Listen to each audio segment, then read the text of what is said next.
nakuha nila. Pero may depensa po talaga yung mga contractors at saka yung mga employers dahil exemptions sa existing law na yung mga kumpanya, yung mga recruiting companies na malaki ang kapital.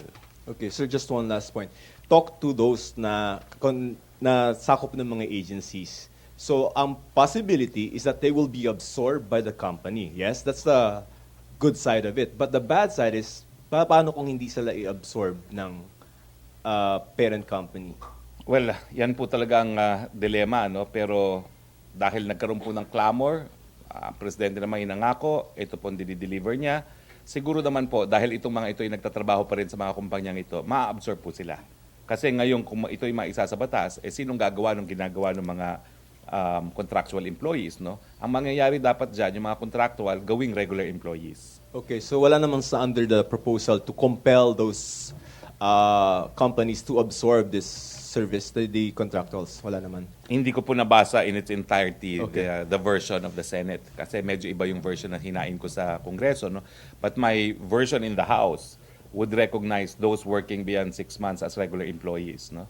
Pero hindi ko po alam kung ano itong provision dito sa Senate version na sinertify as urgent. Sir, himayin ko lang ulit. So under the labor code, if you've been working for the company for 6 months, dapat ba may law sa labor code dapat i-absorb sila? Presumed ka na you're a regular employee. So pwedeng yun yung route? Yes. Okay. Yes. That was what I had in my version. Salamat, sir. Ina Andolong? Sir, just a clarification again regarding that. What happens doon sa exemption? Sometimes, companies are allowed to hire on a per project basis. Well, separate naman po yan kasi per piece po ang tawag dyan eh. O kaya naman kaya for limited period of time, no? So dapat po may exemption din yan, no? Pero ang importante po talaga, ito yung pinoprotesta ng mga manggagawa ng May 1 na hanggang hindi na pagbabawalan yung pagkakaroon ng contractual or contractual employees, maski na malaki yung kumpanya na nangungontrata at binibigay ang minimum labor conditions, no? Meron pa ring endo. So again, sir, even if direct na yung hiring doon sa kumpanya, if the company says that we only need you for a certain project, Seasonal. maybe for 6 months, Oo, that's or fine. project-based. Pwede Pwede pa po rin yan. yun. Oo. Kasi for instance, yung mga contemporary project naman, no, may papagawa ka, no, tapos na yung bahay, alam naman maging regular employee ka, no? So pwede po yun for fixed contracts for fixed services na gagawin po. Okay. Sir, what industries does the palace see this affecting the most? Mostly retail. Retail. Mostly retail and services, no? Thank you, sir. May follow-up? O sige, Joseph. So sir, ang binaba niya yung subcontracting, di ba? Halimbawa, ikaw malaki. Contracting altogether. Hindi, I Wala mean nang yung sa subcontracting na tinatawag dyan. Sa ngayon, bawal na ang contracting. So, ikaw magpapatrabaho at ito ay it will satisfy yung tinatawag ng control test dahil kinakailangan kang manatili sa iyong posisyon at wala kang discretion kung anong gagawin mo for a given 8-hour period, you should be considered as a regular employee. So wala na pong contracting. So it has to be employer-employee relationship between the worker and yung lugar na pinagtatrabahuhan. Kasi sir, halimbawa sa mga services, no, yung mga house cleaning, for example, yung mga hotels would have, halimbawa, another company to handle those people and they are probably not regular of that second company. Wala na yon. Let's just say that will be the subject of judicial interpretation. Kasi maraming magsasabi ho na ang aking main liability is ganito, yung mga janitors, no, hindi naman kinakailangan. Let's see how the courts will interpret that. Okay, follow-up. Henry Uri. Secretary, paano yung mga matagal nang hindi na re-regular tapos biglang lumabas itong batas na ito? Gaya ng sinabi ko, may provision naman po ang labor code. 6 months, you're deemed to be a regular employee. So retroactively magiging regular na sila Hindi and naman the po. salaries and benefits will Yan talaga also... yung provision ng batas talaga, 6 months. Wala pong retroactive application yan. Yung 6 months rule has always been in the law. So kahit ikaw nagtatrabaho na ng 3 years hindi ka nare-regular, kung may batas na ito, wala na yon. Well, ibig sabihin po, dapat kang maging regular. So magiging regular ka Yes. from the day na kailangan mong ma-regular. Well, from the law, when the law becomes effective. Okay. So pati salaries and benefits mo. Yes, of course. Thank you. May follow-up pa rin? Joseph? Wala akong back wages naman yan. It's prospective nga eh. Sige. Sir, so ibig sabihin, assuming, no, that the law is passed, no, so today, for example, all those who are working as contractuals will either be absorbed by the main company, tama, and henceforth enjoy compensation as a regular employee from today onwards, correct? Yes. Well, nakasulat po dito sa panukalang batas nito, no, may karoon po siyang amendment dun sa probationary employment, and I will quote, no, probationary employment shall not exceed 6 months from 6 months from the first day of service, regardless of the nature of work to be performed. A job description and qualification standards to qualify for the regular employment shall be made by the employer to the employee.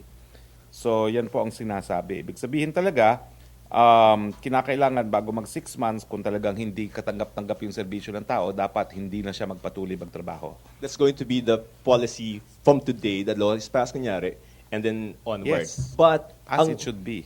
yun pong mga back wages, wala man tayong Wala pinag-uusapan naman na po gano'n. pinag-usapang back wages. Kumbaga, mababago lang yung status mo, Correct. but wala ka namang i-claim na I've been working for maybe 2 years as a Tama po contractual. yan. Clarification lang sa soundbite, please. Tama po yan, wala naman pong retroactive application batas. Ang mangyayari lang ay hindi na po sila endo. Sila po ay magiging regular na empleyado, pero magiging regular na empleyado po sila pag naisa batas na ito. Thank you, sir. Okay, may follow-up ba? Other issue na. Other issue? Rose Novinario?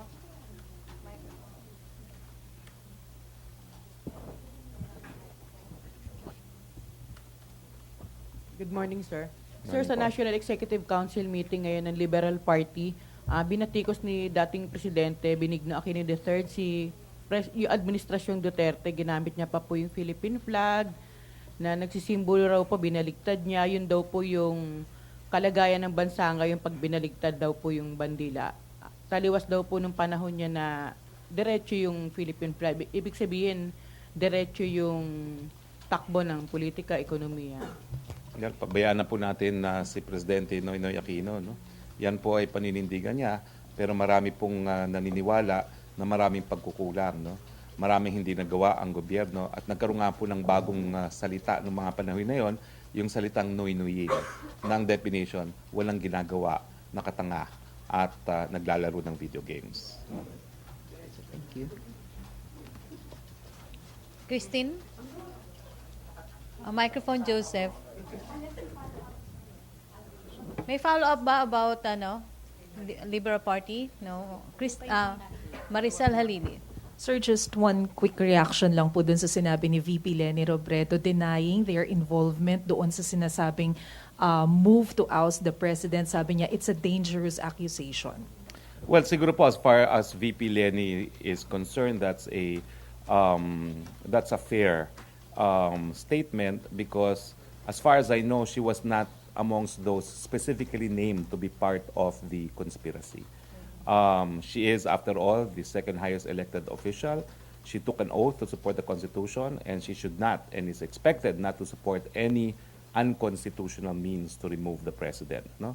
So, pero ang ating AFP naman po, hindi ko po sila narinig na pinangalanan si VP Leni.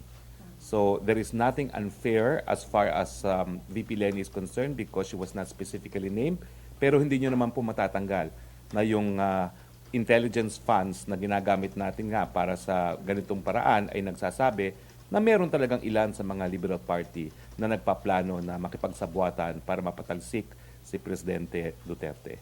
Now, ang issue nga po kahapon is gawin na nilang lahat, hindi sila magiging tagumpay dahil suportado ng taong bayan si President Duterte. Sir, may we know kung sino-sino yung sinasabi po ninyong members ng LP na gustong makiisa dun sa pagpapatalsik kay Presidente? Bahala na po ang AFP because they have the intel, I don't. Sa totoo, even if I have access, nakakapagod basahin yung mga intel reports nila. No? So, hindi ko na po binabasa intel reports nila. No? But I will find out kung meron pong specifically named dun sa intel report ng AFP. But I think we stand by the intelligence information as gathered by the Armed Forces of the Philippines. These are documents seized from members of the CPP-NPA. It clearly provides for creating a broad coalition with Liberal Party members and the Magdalo. But again, I stress, gawin nyo ng lahat, walang mangyayari dyan, napakalakas po ng suporta ng taong bayan kay Presidente. But at least, sir, do we have an information of these, if these are incumbent officials? Wala po dahil as I said, it's an intelligence information, and what was made public by, if I'm not mistaken, General was it Parlade, no? Did not specify names. Sir, last na lang, may we have your reaction dun po sa 3 senatorial pets na pinangalanan ng LP? Well, good luck to all of them po. Thank you, sir. Follow-up, other issue, Christine? Sir, yung AO on the ease on importing yung mga specific na food, it did not state kung hanggang kailan yung importation. So what was ano ba yung intention of the economic team? How long will we import this? We will determine po when this will end. For now, wala pong binigyan na timeline. However, the agencies involved are given the obligation to report within 1 month what steps they have taken to implement. So monthly po, iti-check ng executive secretary natin kung tumutupad yung mga ahensya na pinagbigyan ng ganitong kautusan. So parang it's just indefinite for now. Indefinite for now dahil importante po talagang labanan itong inflation. Pureba po na itong pagkakaiba ng administrasyon ni Presidente Duterte. Hindi po tayo natutulog sa pansitan. Okay. So yung last na lang, yung 2 memo orders, yung 17, and I didn't get the last memo. Okay, number. I have the text here. I will ask Director Ting to post the text of these 4 issuances. Memorandum Order number 28, directing the National Food Authority to immediately release existing rice stocks in its warehouses.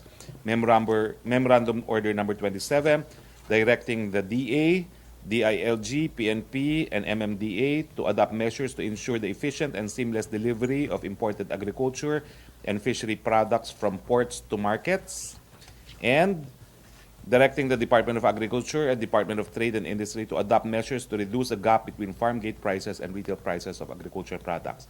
Dito po sa 27, yung to ensure the efficient and seamless delivery of imported agricultural and fishery products, kasama na po dito at sinabi rito yung pag-issue ng food passes para hindi na po siya haharangin, no, ng kahit sino. So pag meron kang food pass, talagang kahit sino dyan, MMDA, hindi ka pwedeng harangin, hindi ka pwedeng pigilan, kinakailangan ma-deliver ka agad yung daladalang pagkain sa merkado. Okay. So last na lang. So yung 2 memo will parang address yung how to make it easy rin to distribute and deliver the... Oo. Ito na po yung katuparan doon sa sinabi ng economic team na they will issue EOs para mapabilis yung pagpasok ng mga inaangkat na pagkain at para masigurado yung mas maagang delivery ng mga inangkat na pagkain sa merkado. Problema po kasi minsan nandyan na, hindi naman ma-release dahil sa red tape. So ngayon po, wala na po yung red tape na yan. Pagdating, dapat deliver sa merkado nang bumaba ang presyo ng mga bilihin. Okay, Bernadette? Sir, yung sa PITC importation po, sir, kasi sabi po ni Secretary Piñol po, wala daw pong inapprove yung NFA-AC po kahapon regarding PITC importation po. So, Tama po yun. Hindi po kailangan approvean ng council yan. Itong importation pong ito ay sinabi ni Yusek Cruz sa harap po ni Presidente sa Benguet nung kami bumisita sa Benguet. At sinabi nga po ni Yusek Cruz na ang inangkat nilang bigas ay 25% broken dahil ito yung 27 pesos a kilo. So, iba pa po ito sa mga importation ng National Food Administration. so sir, ano po yung mode of importation po ng PITC po? I understand they also had a tender. Open tender, sir? Oo, they also had the tender dahil sanay naman ang PITC na mag-angkat. Sir, yung volume po, alam niyo po ba, sir? Alam mo, binanggit yan ni Yusek Ruth sa Benguet.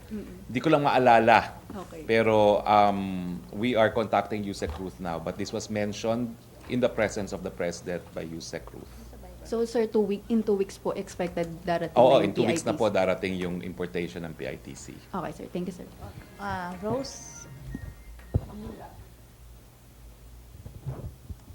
Sir, sa interview sa inyo, sinabi niyong willing kayo mag-file ng technical malversation case laban kay NFA Administrator Jason Aquino. Hindi ko po sinabi yan. Ay, nasa ano? Ang sinabi ko, kung walang magfa-file, ako mismo magfa-file at hindi lang for technical malversation. Fa-file lang ko rin siya ng graft because causing injury to the public and to the government is also a graft. At dahil hindi nga niya ginastos yung pera para bumili na galing sa mga lokal na mga magsasaka para may buffer stock tayo, nag-aangkat tayo ngayon at nagbibigay ng pera sa mga dayuhang mga magsasaka. So hindi lang technical malversation isasampa ko sa kanya kung walang ibang magsampa. Graft and corruption din po to set the record straight. Mas marami pa po akong isasampa. At saka maliit lang pong parusa sa technical malversation. Gusto ko yung matagal na kulong. Sir, tingin nyo, ano yung motibo ni Jason Aquino? Bakit niya ginawa ito? Natural, kapag hindi ka bumili ng lokal na bigas, mag-aangkat ka.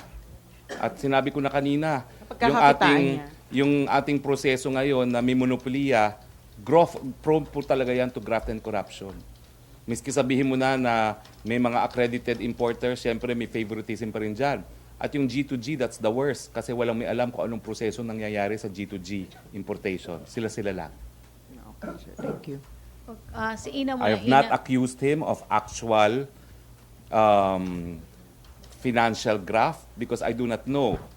However, I promise to look into it soon. And not only that, I also know that some importers are already preparing to sue him. Why? Meron na nga authority na binigay ang council na mag-angkat. Dinelay-delay pa niya kasi gusto niya talaga parang he has a preference for G2G. So marami pong magdidemanda ngayon laban sa kanya for yung mga losses sustained by them as a result of orchestrations para hindi makapag-import pursuant to the open tender system. Sir, does the President share this position that technical malversation or perhaps graft charges should be filed against Probably Jason? not, but this has been confirmed by the Commission on Audit. And as I said, I only speak for the President. I'm not obliged to speak for Jason Aquino. And I speak in this manner because the President is still tasked with implementation of laws.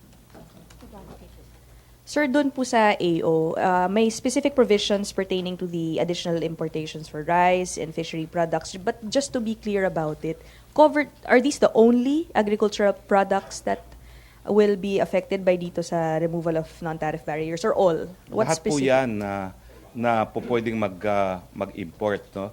Ang pwede naman pong importin ngayon ay bigas, manok, baboy, isda, yan po. Okay. Rosalie. Sir, good morning po. Sir, may mga reports po na may mga retailers, grocery, supermarkets na gustong tumulong na magbenta ng murang bigas. Pero ang problema po, pahirapan daw po ang kuha ng permit, iba pa yung pagbabayaran, iba pa yung pagkukuhanan ng stock. So ano po yung, kasama ba dito yung sa memorandum order? Kasama na po yan. I think that can be subsumed by one of the issuances recently signed by the Executive Secretary. No? Kasama po yan doon sa AO mismo, 13, and kasama po yan. No? Kasi ang AO 13 says na they will streamline procedures and requirements and with the intention of facilitating the entry of imported goods. So they may already be a violation of AO 13. Although, in fairness, AO 13 was only published today in the newspaper. So it will only become effective actually 15 days from date of publication in the newspaper. So, pero ngayon pa lang po, pwede na lang punahin yan. So nananawagan po ako sa NFA. Ako naman po yung tagapagsalita ng Presidente. Nag-issue na po ng AO 13. Itigil nyo na po yung kalokohan dyan. Ang gusto po ng palasyo, papasukin ng inangkat ng bigas dahil importante po na maibaba ang presyo ng bigas. Alam ko po, maraming natutukso na habang meron silang discretion dyan, may pagkakataon na magkapera. Tigilan nyo na po yan. Hindi na po kayo po pwede magpasasa dyan. Kung kinakailangan po, talaga iisa-isahin kayo tatanggalin sa pwesto ninyo. Wala pong sinasanto ang Presidente, lalo na po ang pinag-uusapan bigas. Huling babala na po yan. And I speak with full authority from the President to implement Administrative Order 13. Follow up? Follow up si Deo muna. Deo de Guzman. Morning, good afternoon, sir. Follow-up lang po kay Jason Aquino. So sasabihin niyo, pwede niyo po bang sabihin na ngayon na nagkamali si Presidente na i-appoint si Jason Aquino as the Hindi ko administrator? po alam kung ba't siya na-appoint and I was not here when he was appointed. All I know is that recently his resignation has been accepted. Thank you, sir. Follow-up? Sandali lang. Follow-up muna, si Lay. Secretary, good morning. Sa rice importation po, dahil sinasabi babaha ng mga imported rice sa mga susunod na araw, ano po yung assurance ng gobyerno na hindi naman makukompromiso yung kalagayan ng mga rice farmers na baka yung produkto nila hindi na mabili o kung bilhin man ay sa mababang halaga na? Oh, well, wag po kayong mag-alala kasi dahil sa bagyong Ompong, parang ang sinasabi nila 20 plus billion na po ang naging danyo sa ating agrikultura.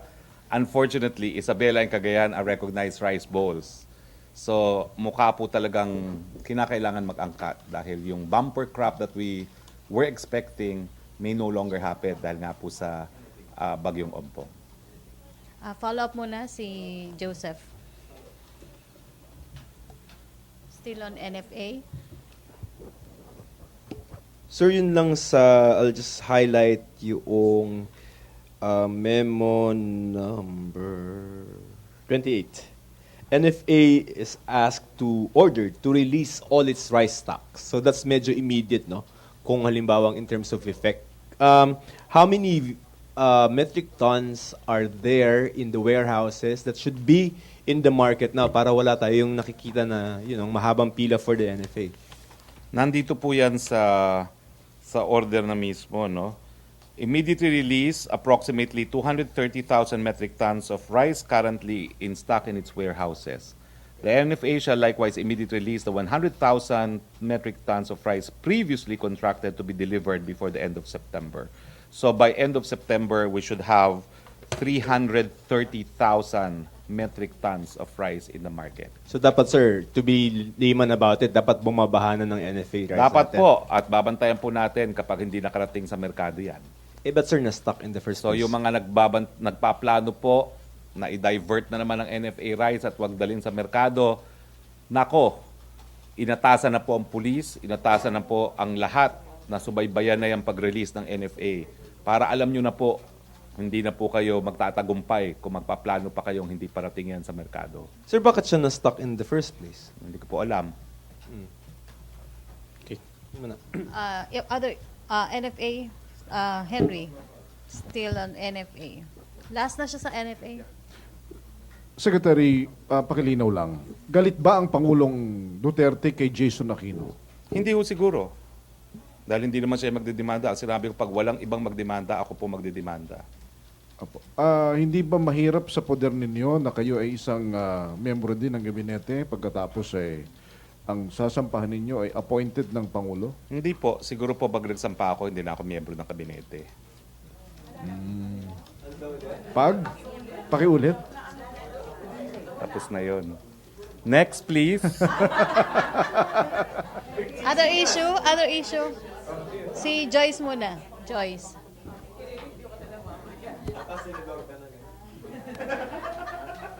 Sir, the approval and trust ratings of President Duterte. Sir, over here. Yan. Yes. Ayan.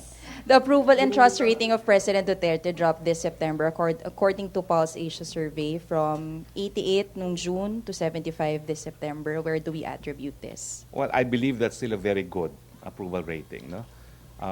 Certainly higher than mine. But anyway, and certainly still the highest of all the officials surveyed by Pulse Asia. So pinakamataas pa rin ang approval rating ng Presidente.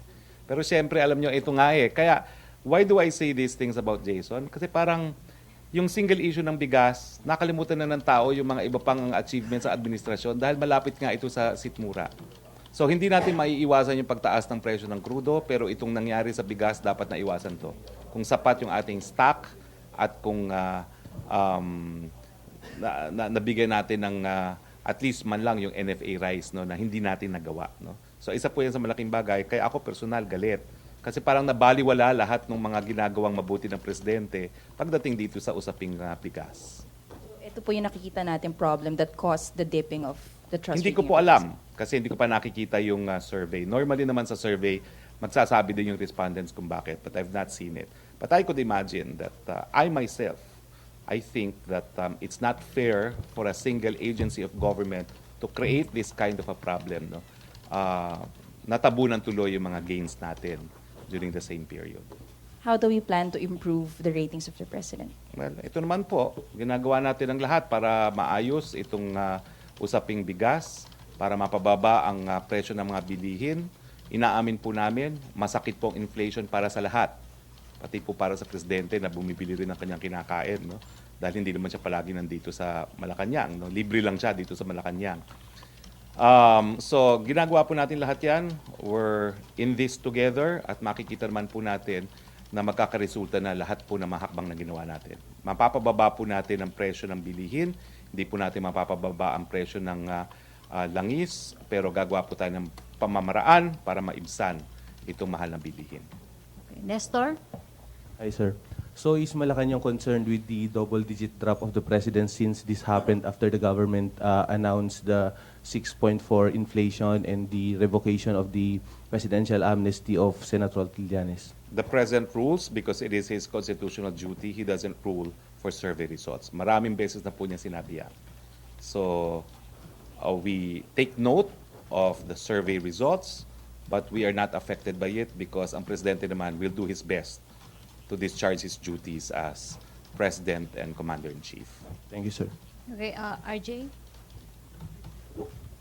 Exceptional lang dami ng question nyo ngayon, ha? Sir, do we have data, sir, regarding NFA buffer stock as of today?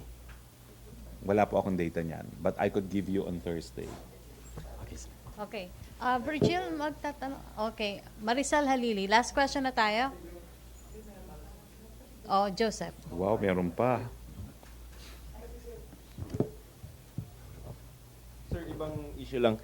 Yung sa criminal liability, there's a Senate bill by, I think, Senator Soto, lowering it from 15 to 13. So in effect, yung mga children who will be 15 and be involved in crimes, they will be charged. Kasi ngayon, di ba hindi? Hindi po ganyan yung version na naman namin nung na-approve namin sa bababang kapulungan. I'm sorry, I always have to bring this out. Kasi lahat naman yung mga aking panukalang batas, I acted on it before transferring to Malacanang. No? Okay. And the version of the House now is there is still no imprisonment. There will be turnover perhaps as the worst case scenario to the DSWD. Pero meron ding opsyon na talagang monitor din ng DSWD yung mga magulang no, bago kunin yung mga anak nila. Pero yung possibility po ng imprisonment, wala po dun sa bersyon na pinasa ng Kamara. What age are we talking about? 15 below? I think I cannot remember now, but I think the compromise was 15, if I'm not mistaken. No? I'll have to review the House version. No, but as a matter of principle, sir, do you think that those children who are 15 years old should be criminally held? Or as a spokesperson of the President, that is the President's position, that the Pangilinan law contributed to the rise of criminality. And that's why the House bill does provide for measures to be taken against juvenile offenders. They will not get away scot-free. Okay, sir. Thanks. Okay, last question na. Christine. So kanina sa kay Karen Davila, you said you're gonna talk to the President about your plans. Kailan, sir, when will you talk to the President about it, Busy sir? po siya ngayon. Ang dami niyang diplomatic functions. Kasi diba next month magpa-file na ng, that's the, Let's just say within the month siguro. on what you intend to do? Yes, yes. Okay, sir. Okay, no more? Okay, Joyce, pahabol. Sir, Colonel Josefa Bergibal issued or submitted an affidavit to the Makati Regional Trial Court saying that Senator Antonio Trillanes IV indeed filed an amnesty application and he admitted his guilt. What can you say about this? We'll let the courts decide. Again, I will repeat that the rule of evidence is the best evidence rule. The best evidence that he filed is either the copy of the application in the DND itself or a copy of his received application, both of which cannot be presented in court. But we leave that to the court to appreciate. Okay, no more questions? Okay, thank you, Presidential Spokesperson Harry Roque. Thank you. Maraming salamat. See you on Thursday.